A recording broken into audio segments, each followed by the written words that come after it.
Hello friends, स्वागत है आपको मेरी चैनल में। तो कैसे हैं आप सब? आज मैं पढ़ने जा रही हूँ द सन्स क्रश्ड फिंगर्स। तो इसका मतलब होता है बेटे के कुचले हुए उंगलियाँ। A man who bought a new car. तो एक व्यक्ति जिसने नई कार खरीदी थी। तो ये बॉट तो होता है बाई का पास्ट टेंस, क्योंकि हम थी कह रहे, खरीदी थी।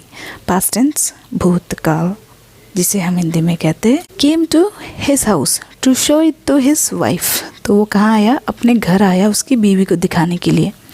Who was working in the kitchen. जो किचन में काम कर रही थी। But when they came out. पर जब वो बाहर आए, they found their son ridiculously hammering a dent in the car। तो इसका मतलब होता है बहुत बुरी तरह उससे हथौड़े से उस गाड़ी में निशान कर दिया था। It really infuriated the father who mercilessly hammered the son's hand। तो जब उसके पापा ने देखा कि उसके बेटे ने क्या किया, कार में इस तरह दागी कर दिया, वो भी बिल्कुल नई कार में, तो उसके पापा बड़े गुस्सा हुए, गुस्से से आग बबूला हो गए। Who mercilessly hammered the son's hand। इसका मतलब होता है बिल्कुल बेरहमी से उसके बेटे के हाथ को उसी हथौड़े से मारा। Into pulp as punishment। तो उसने हाथ को बिल्कुल कुचल दिया उस हथौड़े से मार मार के। As he got back bit। तो वो जब अपने होश में आया उसका पापा, he took his son to a nearby hospital। वो अपने बेटे को पास वाले अस्पताल में लेके गया।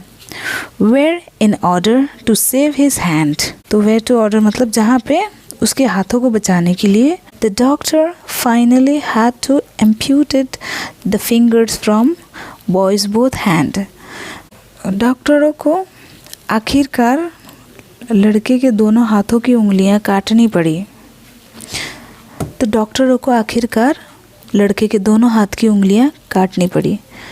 तो ये एम्प्यूटेड तो होता है काट डालना, उंगलियों को काट डाला, एम्प्यूटेड। तो when the boy woke up from the surgery and saw his bandages stuff. तो जब लड़का उठा सर्जरी के बाद और उसने देखा अपने हाथों की बैंडेजेस, ही इनोसेंटली सेड। उसने मासूमियत से कहा, डैडी आई एम सॉरी। उसने कहा, पापा मुझे माफ़ कर दो। Then he ask. फिर उसने पूछा, but when are my fingers going to grow back. तो उसने कहा, मासूमियत से पापा को सॉरी कह के उसने कहा कि पर कब मेरे उंगलियां वापस उगेंगे।